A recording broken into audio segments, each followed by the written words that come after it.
નમસ્કાર, the real story પોડકાસ્ટમાં આપનું ફરીથી હાર્દિક સ્વાગત છે. આજે આપણા સમક્ષ એક એવા વ્યક્તિ છે જેઓએ સંગીતમાં સારી એવી પ્રસિદ્ધિ તેમજ પંચમહાલમાં સારું એવું નામ કમાયેલ છે, તેવા વ્યક્તિ શ્રી ગોપાલભાઈ પટેલ. તો સર, ધ રિયલ સ્ટોરી પોડકાસ્ટમાં તમારું હાર્દિક સ્વાગત છે. ધન્યવાદ. આમ મારું નામ હેમંત ચંદ્રકાંત પટેલ છે, પણ ગુલામનું નામ ગોપાલ પટેલ. સંગીતની દ્રષ્ટિએ, સોશિયલની દ્રષ્ટિએ ગોપાલ પટેલથી જ ઓળખાય છે.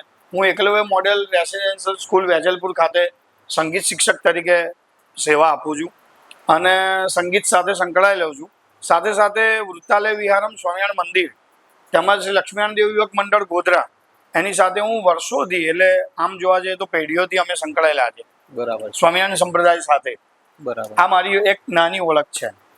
આપ સંગીત ક્ષેત્રે બહુ સારી એવી આપની ઓળખ છે, તો આપણે સંગીતની શરૂઆત કરીએ. તો શરૂઆતમાં એક ક્વેશ્ચન મારો તમને એ રહેશે કે તમારી આ સંગીતની જર્નીની શરૂઆત કેવી રીતે થઈ? ભગવાનની કૃપાથી સંગીતમાં એક નામ થયું છે, પણ શરૂઆત પણ મારી સંગીતની ભગવાનના મંદિરથી થઈ છે. બરાબર છે. ગોધરા સ્વામિનારાયણ મંદિર ટાવર વાળું બહુ પ્રખ્યાત છે. જ્યારે અમે અભ્યાસ કાળમાં હતા તો સંધ્યા આરતી નિયમ હર હંમેશા કરવો, તો સંધ્યા આરતી પહેલા ભજન કરવું.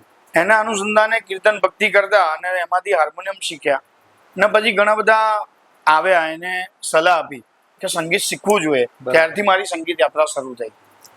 સંગીત જ્યારે ત્યાંથી શરૂ થઈ, પછી એમાં તમારા કોઈ ગુરુ, કોઈ પ્રેરણા સ્ત્રોત? પછી એમાં એવું થયું કે મને એક મિત્રોએ અને વડીલ મિત્રોએ એવી સલાહ આપી કે પદ્ધતિસરનું શાસ્ત્રીય સંગીત શીખવું જરૂરી છે.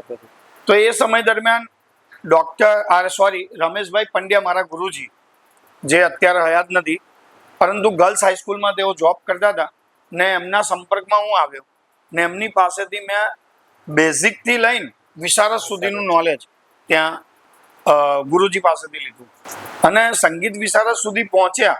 તો એમાં સમયની અનુકૂળતા પ્રમાણે મારા જીવનકાળ દરમિયાન, સંગીતની યાત્રા દરમિયાન ગુરુજી રમેશચંદ્ર પંડ્યા સાહેબ અને ડૉક્ટર તુષિત વૈષ્ણવ સાહેબ વડોદરા, અને અત્યારે સમગ્ર પંચમહાલ, મહીસાગર અને દાહોદમાં જેનું એક નામ છે એવા ડૉક્ટર કપિલદેવ ત્રિવેદી, જેમની પાસેથી મને સંગીત વિશારદનું જ્ઞાન મળ્યું.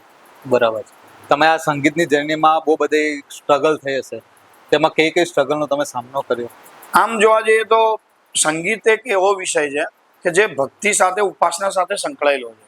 આધ્યાત્મિક સાથે સંગીત જોડાયેલું છે. એટલે જ્યારે આપણે સંગીત શીખવાનું શરૂ કર્યું તો સૌપ્રથમ તો થોડું ઘરની અંદર એવું એક એટમોસ્ફિયર ઊભું થયું કે એજ્યુકેશન તું ક્યારે કરીશ. તો એ સમય દરમિયાન મને મારા માતાજી, મમ્મીએ ખૂબ સપોર્ટ કર્યો કે ના, તું તારી રીતે અભ્યાસની સાથે સાથે સંગીત તો શીખ. તો તે સમય દરમિયાન સંઘર્ષ આવ્યા, પરંતુ એ સંઘર્ષની સાથે સાથે સંગીતની સાધના ચાલુ રાખી અને ત્યારબાદ અભ્યાસની સાથે સાથે પાછી મેરેજ લાઈફ પણ જોડાઈ ગઈ સંગીતની યાત્રા દરમિયાન. તો એ સમય દરમિયાન મારા વાઈફ, કે એમને પણ એ મને સતત એવું બળ આપ્યું, સહકાર આપ્યો, સપોર્ટ આપ્યો કે આપ આગળ વધો. તો આજે હું સંગીત વિશારદ ને સંગીત શિક્ષા વિશારદ થઈને એક નામ બન્યું છે ભગવાનની કૃપાથી. મારા ખ્યાલ મુજબ તમે સાંસ્કૃતિક સંગીત તરફ આગળ વધેલા છો, તો મારે એ જાણવું હતું કે એક સાંસ્કૃતિક સંગીત ને બીજું એક મોડર્ન સંગીત, તો આ બે વચ્ચેનો એક તફાવત? શાસ્ત્રીય સંગીત અને વેસ્ટર્ન સંગીત, એમાં જો એક ખાલી સિમ્પલ મારા ગુરુજી તરફથી મને જે એક લાઈન મળી છે, જો એક લાઈનમાં જ આખું એનો નિચોડ આવી જશે કે શાસ્ત્રીય સંગીત એ હૃદય અને મનને આનંદ આપે છે. વેસ્ટર્ન સંગીત એ આપણા પગ અને આખા શરીરને હલાવે છે. બસ એની અંદર આખું આ બેનો ડિફરન્સ ખ્યાલ આવી જશે.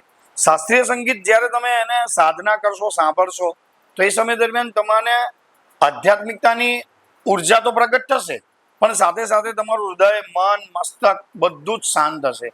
અને વેસ્ટર્ન સંગીતમાં એવું છે કે તમને ડાન્સ ને આ બધું કરશો પણ એક ક્ષણિક આનંદ મળશે. ગોપાલ સર, મારે એ જાણવું હતું કે ભારતીય શાસ્ત્રીય સંગીતમાં ઘરાણાનું મહત્વ શું છે? ઘરાણા એટલે આમ જોવા જઈએ ને તો શાસ્ત્રીય સંગીતની અંદર તમે જ્યારે સંગીતની સાધના કરતા કરતા વિશારદ સુધી પહોંચો છો, એટલે ગ્રેજ્યુએટ, તો ત્યાં સુધી તમે સંગીતને એની આ દરિયાની અંદર છપછપિયા કરો છો, ત્યાં સુધી પહોંચ્યા એવું કહેવાય. હવે ઘરાણા એટલે શું છે કે ગુરુ શિષ્ય પરંપરા છે.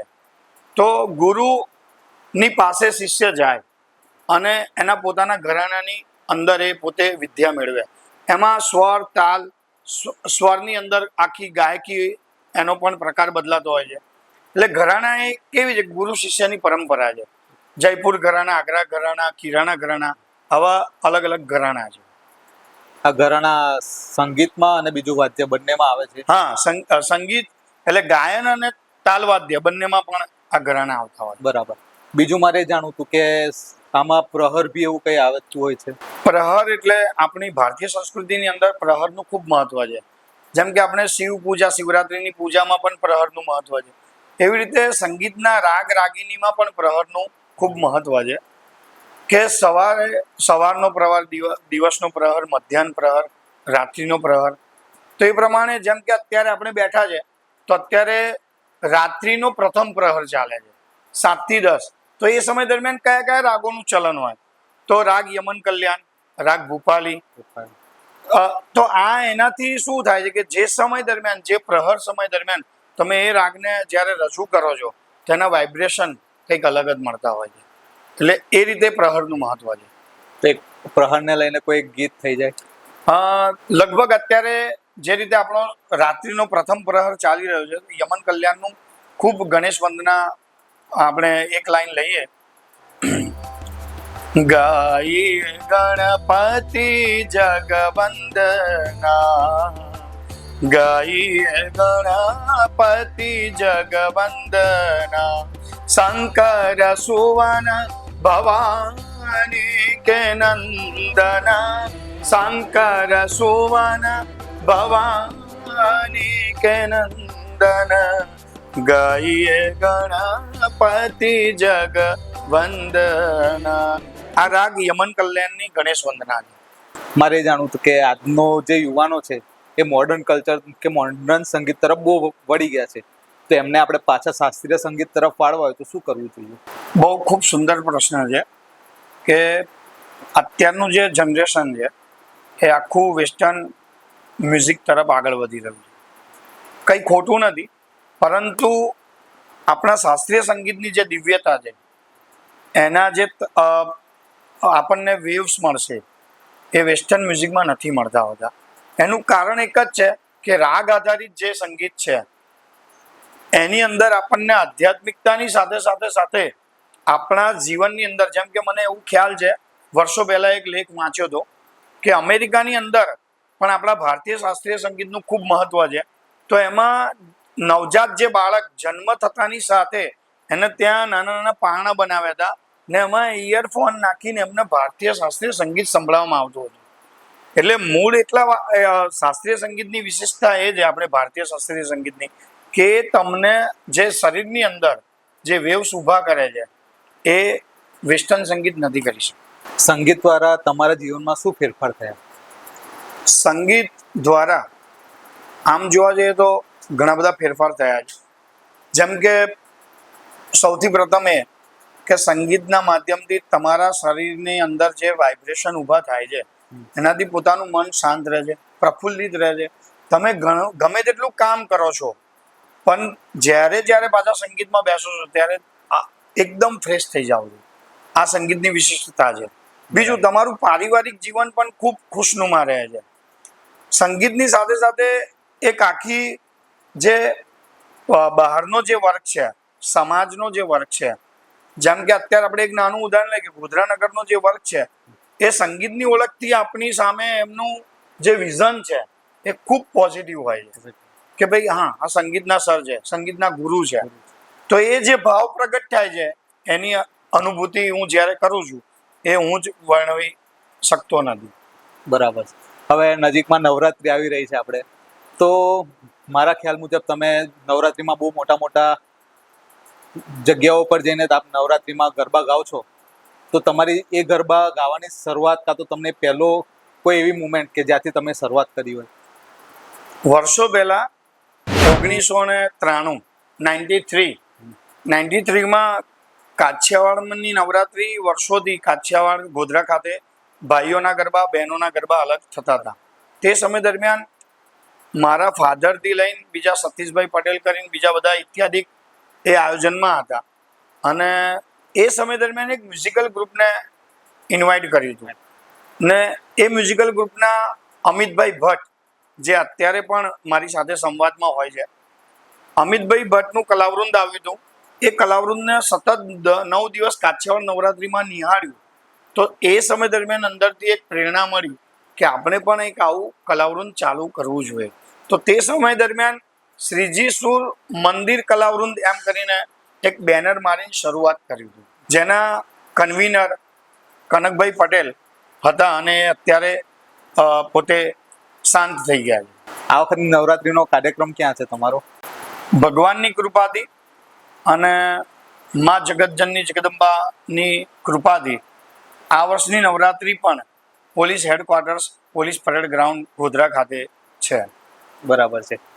તમે આ નવરાત્રીમાં 9 દિવસ રાતેથી લઈને સવાર સુધી જે ગરબા ગાઓ છો, તો તમારો રાતે જાગવાનું થાય, તો પછી બીજા દિવસની દિનચર્યા કેમની હોય છે?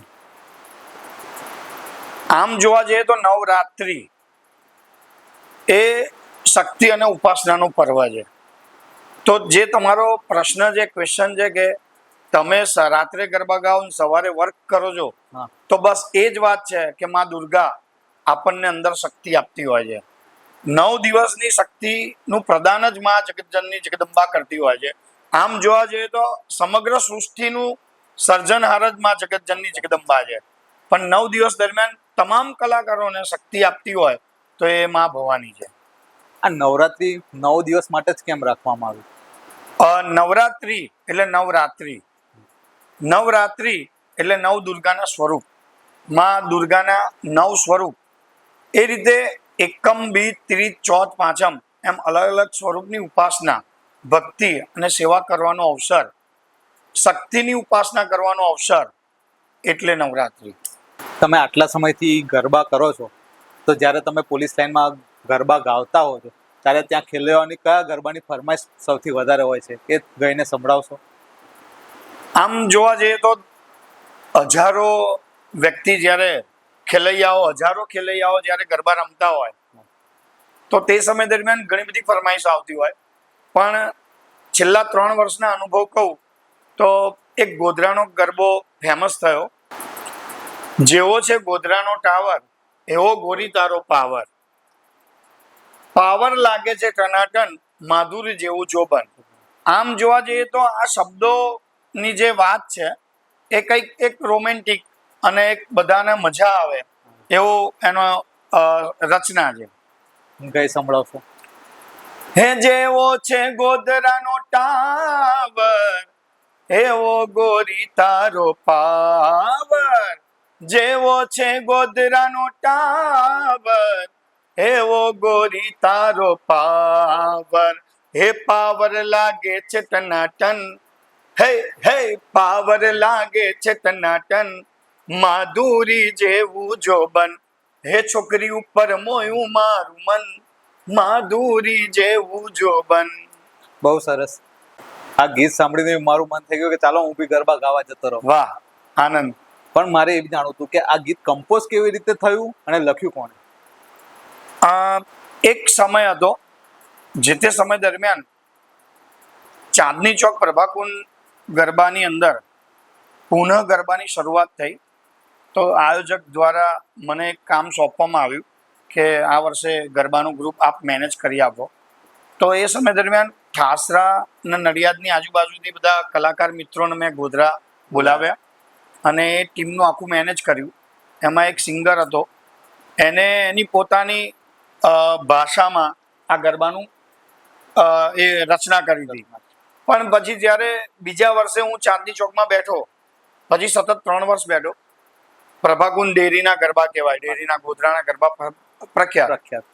તો એ સમય દરમિયાન જ્યારે મારે ગાવાનો આવ્યો તો મને એવું લાગ્યું કે છાપરા ઉપર મોહ્યું મારું મન, તો છાપરું મોહ્યું મારું મન, માધુરી જેવું જોબન, આ કંઈ સેટ થતું નથી. એટલે પછી એ સમય દરમિયાન મા ભગવતી દેવી, સરસ્વતી દેવીની કૃપાથી મને એવું લાગ્યું કે આ છાપરું નથી, છોકરી ઉપર મોહ્યું મારું મન, માધુરી જેવું જોબન. એ રીતે આ પછી આમાં થોડા સુધારા કર્યા. બરાબર છે.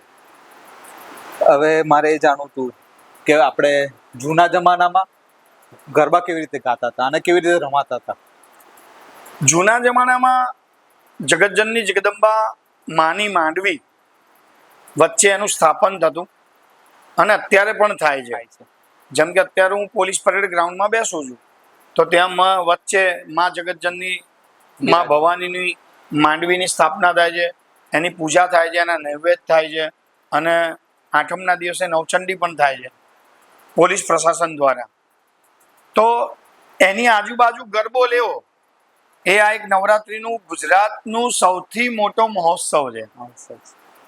એ જ રીતે પ્રાચીન કાળની અંદર આપણા શેરીની અંદર આપણા ઘરની જે ફળિયું હોય ત્યાં માંડવી મૂકીને માતાજીનું સ્થાપન કરીને ઘરના આ શેરીના બધા મોહલ્લાના બહેનો દીકરીઓ અને સાથે સાથે બધા ગરબા રમતા, ગરબા લેતા અને એ પોતે સિસ્ટમ ના હોય તો જાતે એક જણ ગાય અને બધા એને ઝીલતા.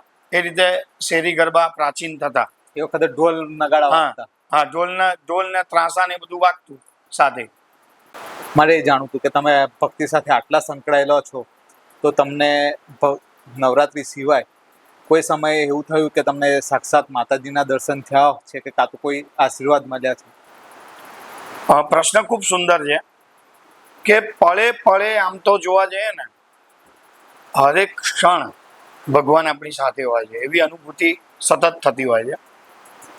જે સમય દરમિયાન અમે નવરાત્રીની અંદર કાર્યક્રમો કરતા હોય તો 9 દિવસ તો ભક્તિ કરતા જઈએ, મા જગતજનની દુર્ગાના નામથી ગાતા આવીએ, પરંતુ વર્ષના 365 દિવસ એક એક્ઝામ્પલ આપું કે કોવિડનો કપરો સમય હતો.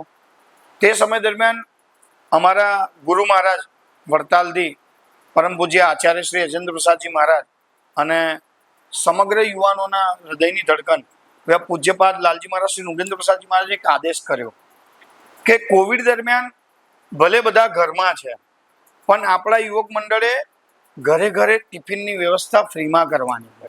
તો તે સમય દરમિયાન વૃતાલય વિહારમ સ્વામિનારાયણ મંદિર ગોધરા ખાતેથી સવારે 500 ટિફિન અને સાંજે 500 ટિફિનની વ્યવસ્થા થતી હતી. અમે ટિફિનની શરૂઆત કરી. આ તમારા પ્રશ્ન સાથે આ વાત જોડાયેલી છે એટલે હું ત્યાં લઈ જાઉં છું કે જેવી શરૂઆત કરી તો ઘણા બધાના ફોન આવ્યા કે તમે આ રિસ્ક કેમ લો છો આટલા બધા. કેમ કે એ સમય દરમિયાન 50 બહેનો બનાવવા આવતા હતા મંડળના યુવાનો, 70 થી 80 યુવાનો કે જે ઘરે ઘરે જઈને ટિફિન આપતા હતા, સિવિલ હોસ્પિટલમાં ટિફિન આપતા હતા. તો એ સમય દરમિયાન ઘણા બધાના એવા પણ ફોન આવ્યા કે તમે આ રિસ્ક લઈ રહ્યા છો.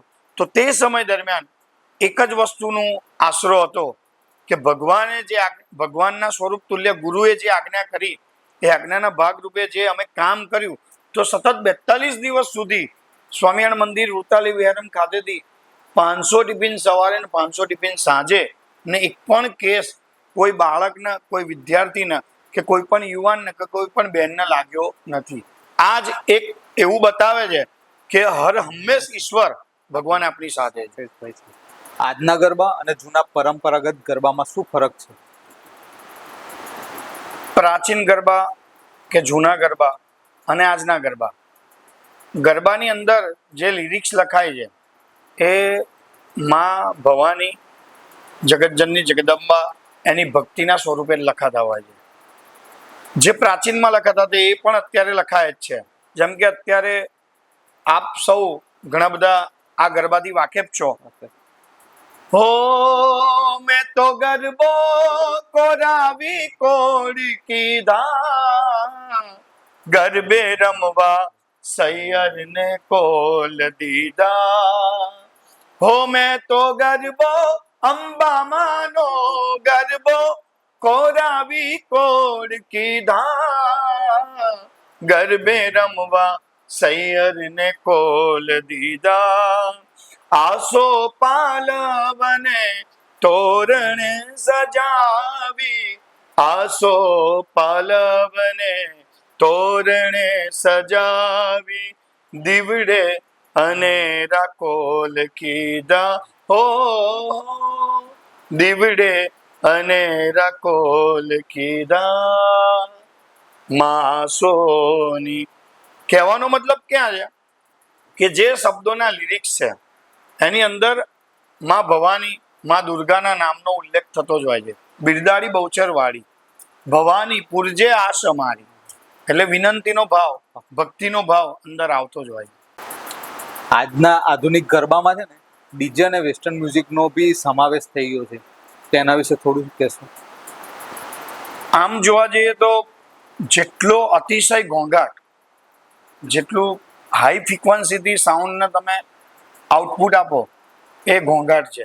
સંગીતની એક વ્યાખ્યા છે કે તમને આનંદ આપે, હૃદય અને મનને આનંદ આપે એ સંગીત. સંગીત ઉપયોગી અવાજને નાદ કહે છે. નાદ જે વાત છે ને અવાજ, અને ઘોંઘાટ એટલે બિન ઉપયોગી અવાજ, એને ઘોંઘાટ કહેવાય છે. તો જે ખૂબ હાઈ ફ્રિકવન્સીથી વધારે આઉટપુટ આપતું, જે આપ તો ડૉક્ટર છો તો આપ જાણતા જ હશો કે ઘણા બધા હાઈ ફ્રિકવન્સીના આઉટપુટ ડીજેના ઘોંઘાટ સાંભળીને ઘણા બધા આપણી પાસે આવતા હશે. તો એવા ઘોંઘાટથી શરીરને નુકસાન થાય છે. તો ખરેખર હું આજની પોડકાસ્ટના માધ્યમથી એક મેસેજ આપીશ કે દરેક વ્યક્તિએ આનું અનુસંધાન રાખવું જોઈએ કે અતિશય લાઉડ કરવાથી સંગીત નથી પેદા થતું. નિજાનંદ આપતું એવો ઓછા વોલ્યુમથી તમે જો કામ કરશો તો પણ તમને મજા આવશે. બરાબર. શું તમે માનો છો કે આપણે ધીમે ધીમે આપણું સાંસ્કૃતિક સંગીત અને આપણી સંસ્કૃતિ ગુમાવી રહ્યા છે? અત્યારે દેખાઈ રહ્યું છે, એ દુઃખની વાત છે. જેમ કે હમણાં જ ગણેશ મહોત્સવ પૂર્ણ થયો. ગણેશ ભગવાન પ્રત્યેની શ્રદ્ધા, આસ્થા, ખૂબ સુંદર સુંદર પંડાલ, અને એમાંય આપણા ગોધરાની આન બાન શાન કહો તો એ ગોધરાના ગણેશની વિસર્જન યાત્રાનું છે કે જે સમગ્ર વિશ્વની અંદર પ્રખ્યાત છે. પણ એક દુઃખ સાથે હું વાત કરીશ આજે કે જ્યારે ગણપતિનું આગમન થાય અને જ્યારે ગણપતિનું વિસર્જન થાય એ ખરેખર વસ્તુ ભક્તિભાવ સાથે સંકળાયેલી છે. આપણી સનાતન સંસ્કૃતિ, વેદની સંસ્કૃતિ સાથે સંકળાયેલો ગણેશ મહોત્સવ છે. તો એની અંદર જે બીજા ફિલ્મી ગીતો વાગે છે એ ખરેખર ના વાગવા જોઈએ. એ હું હૃદયથી દરેકને મેસેજ આપવા માંગુ છું કે જ્યારે આપણે ભગવાન ગણેશની ઉપાસના કરતા હોય, માં જગદંબાની ઉપાસના કરતા હોય, કોઈ પણ ઉપાસ્ય ભગવાનની, ઈષ્ટદેવ ભગવાનની આપણે પ્રાર્થના કરતા હોય તો એના ધાર્મિક તહેવારોની અંદર શા માટે ફિલ્મી સોંગ વગાડીને આપણે એન્જોય કરવાનું? શા માટે? ગણેશની અંદર જોવા જાવ તો ઘણા બધા ગણેશ વંદનાના ગીતો છે, એની ઉપર તમને ખૂબ મજા આવશે. તો હું મેસેજ આપવા માંગુ છું કે ના હોવું જોઈએ. બરાબર છે. આજના જે યુવાનો મોડર્ન થઈ ગયા છે એમને પાછા આપણે સંસ્કૃતિ તરફ લાવવા હોય તો એને કેવી રીતે જોડાય? અત્યારનો ટેકનોલોજીનો યુગ છે, એઆઈનો યુગ આવી ગયો, તો એ તરફ જશે. પરંતુ એક આપણું સનાતન સંસ્કૃતિ એવી છે કે એ આજના યુવાનને આમાં એના માટે શું થશે કે બાળપણથી જ જ્યારે યુવાન બાલ્ય અવસ્થામાં હોય ત્યારે માતા પિતા જો ધ્યાન રાખશે, એને આપણી સનાતન સંસ્કૃતિ સમજાવશે તો એ ક્યારેય વેસ્ટર્ન તરફ નહીં જાય. એ આપણી ભારતીય સંસ્કૃતિ, આપણી સનાતન સંસ્કૃતિ સાથે સંકળાયેલો રહેશે. પણ એ માતા પિતાની જવાબદારી બનશે કે બાલ્ય અવસ્થાથી, બાળપણથી જ એને એ સંસ્કારોનું સિંચન કરવું. તમે માનો છો કે આજના જે હવે બધા તહેવારો છે એ ફક્ત તહેવાર નહીં પણ હવે એન્ટરટેનમેન્ટ બની ગયા છે એવું લાગી રહ્યું છે તમને? બંને રીતે જોવાય છે. પ્રશ્ન ખૂબ સુંદર છે. એક વર્ગ માત્ર એને એન્ટરટેનમેન્ટ માટે જોવે છે અને એક વર્ગ, જેમ કે હું તમને કહું કે નવરાત્રી, તો એક વર્ગ ચોક્કસ એવો છે કે જે 9 દિવસ ઉપવાસ કરશે, ઘણા બધા પાણી સાથે, માત્ર પાણી લઈને ઉપવાસ કરશે અને મા દુર્ગાની ઉપાસના કરશે. અને એક વર્ગ એવો છે કે જે માત્ર ને માત્ર એને એન્ટરટેનમેન્ટ સાથે લે છે કે ભાઈ બસ રાત્રે ગરબા રમવા, મોજ કરવી, ખાવાનું અને મજા કરવાની. ને એક વર્ગ એવો છે કે જે પૂજા અને ભક્તિ સાથે સંકળાયેલો છે. એટલે બંને પાસા છે. બરાબર. તમારા મત મુજબ નવરાત્રી એ ફક્ત નવરાત્રી નથી પણ એક જીવન જીવવાની શૈલી છે, તો એના વિશે થોડું સમજાવો. બિલકુલ સાચી વાત છે કે 9 દિવસ દરમિયાન આમ જોવા જઈએ તો આપણી સનાતન સંસ્કૃતિની અંદર 4 નવરાત્રી આવે છે. એ 4 નવરાત્રી એ માં ભવાની, માં દુર્ગાની ઉપાસના કરવા માટેનો નવરાત્રી છે. ચૈત્રી નવરાત્રી હોય, આસોની નવરાત્રી હોય, પછી બીજી એક નવરાત્રી આવે છે આપણે જાન્યુઆરીમાં, તો 4 નવરાત્રી દરમિયાન જો તમે ધારો ને તો મા શક્તિની, મા દુર્ગાની ઉપાસના કરીને તમારા જીવનને ખૂબ શક્તિશાળી, બુદ્ધિશાળી અને સનાતન સંસ્કૃતિ તરફ લઈ જતું બનાવી શકશો. બરાબર. બીજું એ કે જો આપણે આજે આ સંસ્કૃતિ તરફ પાછા ના વળી આપણે જૂની, તો કયા ખતરા ભવિષ્યમાં આવી શકે? સુંદર પ્રશ્ન છે કે આપણે જે રીતે અત્યારે આધુનિક યુગ તરફ દોડી રહ્યા છીએ, જીવનશૈલીની દ્રષ્ટિએ ઉત્તમ છે, પરંતુ જ્યારે આપણી સનાતન સંસ્કૃતિની વાત કરીએ, સનાતન સંસ્કૃતિ, ભારતીય સનાતન ધર્મની વાત કરીએ, તો એના જે મૂલ્યો છે, એના જે ઉદ્દેશ છે, એના અનુસંધાને જો આપણે જાળવીએ નહીં, આપણા સૌની ફરજ છે. ને જે તહેવારો આપ્યા છે આપણને સનાતન ધર્મએ, તો એ તહેવારો આ જ કારણથી આપ્યા છે કે આપણે સતત ને સતત આપણી સંસ્કૃતિ સાથે સંકળાયેલા રહીએ. પરંતુ જો એ તરફ નહીં વળીએ તો એ આપણી જ સંસ્કૃતિને આપણે સંસ્કૃતિનું આપણે નિકંદન કાઢીશું એવું લાગે છે મને. તમે આજે નવરાત્રીમાં ગરબા ગાઓ છો તો તમારા ફેમિલી વાળા કહેતા નથી કે મારા જોડે ચાલો ગરબા રમવા, કાં તો ગરબા ગાતા ગાતા તમને ઈચ્છા નથી થતી કે હું નીચે જઈને ગરબા ગાઉં? બહુ મોટી વાત કરી. કોઈ પણ જીવનની અંદર કોઈ પણ એક પાર્ટ એને બલિદાન આપવું હોય. આમાં એવું છે કે જ્યારે ગરબાનું સ્ટેજ સંભાળ્યું તો તે સમયથી એક ચોક્કસ વાત છે કે બાળક અને ધર્મપત્ની એને પોતે એક્સેપ્ટ કર્યું કે નહીં, એ પોતે સંગીતમાં છે ને આવા સારા સારા પ્રોગ્રામ કરે છે તો એ પોતે ખૂબ ખુશ છે. પરંતુ એની સામે એ પોતે એવું એક બલિદાન આપે છે કે આવા જ્યારે વાર તહેવાર હોય તે સમય દરમિયાન, ખાસ કરીને નવરાત્રી દરમિયાન, તો એમને જાતે એકલા રમવું પડે છે, એકલા જવું પડે છે, કેમ કે હું અહીંયા પ્રોગ્રામની અંદર વ્યસ્ત હોઉં. તો વાત એમ છે કે પરિવારની અંદર કોઈક બલિદાન આપશે તો કોઈક વ્યક્તિ પરિવારનો આગળ વધશે. તો મારા પરિવારના બલિદાનને હું નતમસ્તક વંદન કરું. બરાબર છે. બીજું મારે જાણવું કે તમારી એક પ્રોફેશનલ લાઈફ થઈ ને એક તમારી પર્સનલ લાઈફ, તો આ બંનેને બેલેન્સ કેમનું કરો? પ્રોફેશનલ લાઈફ ને પર્સનલ લાઈફને બેલેન્સ કરવાનું એ જ આપણી જીવનની, ગૃહસ્થ જીવનની કળા છે કે જ્યારે પ્રોફેશનલમાં તમે કામ કરો ને સાથે સાથે પર્સનલ જીવનને પણ, તો હું જ્યારે મને સમય મળે છે ત્યારે હું મારા મોબાઈલને બંધ કરી દઉં છું અને મારું પારિવારિક જીવન, મારા બંને દીકરા સત્યવ્રત કર્તવ્ય અને મારી ધર્મપત્ની એટલે સારિકા અને સાથે સાથે મારા પિતાજી, આ બધા સાથે હું જીવન જીવી લઉં છું. એટલે પર્સનલ લાઈફ ને પ્રોફેશનલ લાઈફમાં આ રીતે કરવું પડતું જ હોય છે કે જ્યારે તમે કામ કરીને આવ્યા ને હવે તમને લાગે કે મારે પારિવારિક જીવન જીવવું છે, અને જીવવું જરૂરી છે, સમય ક્યાં જતો રહે છે એ ખબર પડતી નથી.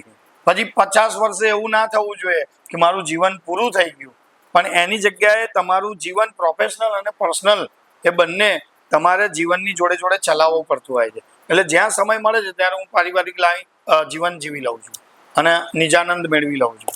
બરાબર છે સર. તમે પોડકાસ્ટ દ્વારા આપણા દર્શકોને થોડુંક કંઈ કહેવા માંગશો? ખૂબ સુંદર વાત એ કરું કે પોડકાસ્ટ દ્વારા તમે સમાજને એક સારા મેસેજ આપો. સમાજના ઘણા બધા લોકો સુધી આ મેસેજ પહોંચશે. મને વધારે આનંદ એ વાતનો છે કે તમે લોકો જે પોડકાસ્ટમાં જોડાયા છો એ બધા ડોક્ટર્સ છે, આખી ટીમ. તો મેડિકલ સાથે જોડાયેલી ટીમ જ્યારે પોડકાસ્ટમાં આવી છે એનો મને ખૂબ આનંદ એ વાતનો છે કે જે સમાજને પોતાની ડોક્ટરી એટલે પોતાની મેડિકલ સેવા દ્વારા તો સમાજ સેવા આપે છે, પરંતુ એ જ સમાજને આ જ ડોક્ટર્સ મિત્રો, આખી ટીમ એવો સંદેશ આપે છે કે ભાઈ આપણી સાથે સારા વિચારો, સારી સંસ્કૃતિના વિચારો, આપણી સનાતન સંસ્કૃતિના વિચારો, એનું પણ આપણને આ પોડકાસ્ટ દ્વારા જ્ઞાન મળે છે. એટલે આ સમગ્ર ડોક્ટર્સ ટીમને હું હૃદયથી અભિનંદન આપું છું, ખૂબ શુભેચ્છાઓ પાઠવું છું અને ભગવાનને પ્રાર્થના કરું કે ખૂબ આપ ઉત્તરોત્તર પ્રગતિ કરો એવી ભગવાનના શ્રી ચરણોમાં, મારા ગુરુ શ્રી ધર્મકુળના શ્રી ચરણોમાં હું પ્રાર્થના કરું. અને ચોક્કસ એક વાત કહીશ કે આજે આ પોડકાસ્ટ સમાજની અંદર ખૂબ વધુ ફેલાય, એની એક યુટ્યુબ ચેનલના માધ્યમથી, એક વિશાળ ચેનલના માધ્યમથી લોકો સાથે પહોંચે, જેથી કરીને જે આજે ડોક્ટર્સ મિત્રો, ડોક્ટર્સ ટીમ દ્વારા જે કાર્ય થઈ રહ્યું છે, જેની લોકો ખૂબ નોંધ લે અને સમાજની અંદર જાગૃતિ અને સારા સંસ્કારોનું સિંચન થાય એ માટેના જે પ્રયત્ન થાય છે એને બિરદાવું છું. Thank you Gopal sir. છેલ્લે આપણે પોડકાસ્ટ પૂર્ણ કરીએ પહેલા આપણા દર્શક મિત્રો માટે એક ગરબો થઈ જાય. પ્રાચીન એક ગરબો, જ્યારે નવરાત્રી નજીક જ છે તો ખૂબ સુંદર વાત કરી, તો એના અનુસંધાને માં ભવાની, માં જગતજનની જગદંબા અંબાને આપણે વિનંતી કરીએ કે આપ વહેલા પધારો અને અમને શક્તિ ભક્તિનું આ પર્વનો આપ આશીર્વાદ સ્વરૂપે લાભ આપો. રૂમ ઝુમ કરતા આવો અંબે માં હો મતવાલા, આવીને આંગણા સજાવો અંબે માં હો મતવાલા, રૂમ ઝુમ કરતા આવો અંબે માં હો મતવાલા. ગોપાલ સર, આપનો ખૂબ ખૂબ આભાર. આપનો પણ ખૂબ આભાર, સહૃદય આભાર. દર્શક મિત્રો, સંસ્કૃતિ જાળવવાની જવાબદારી આપણી જ છે. તો આપણે આ પોડકાસ્ટ અહીંયા અંત કરીએ. વિડીયોને લાઈક કરજો, શેર કરજો અને સબસ્ક્રાઈબ કરવાનું ભૂલતા નહીં.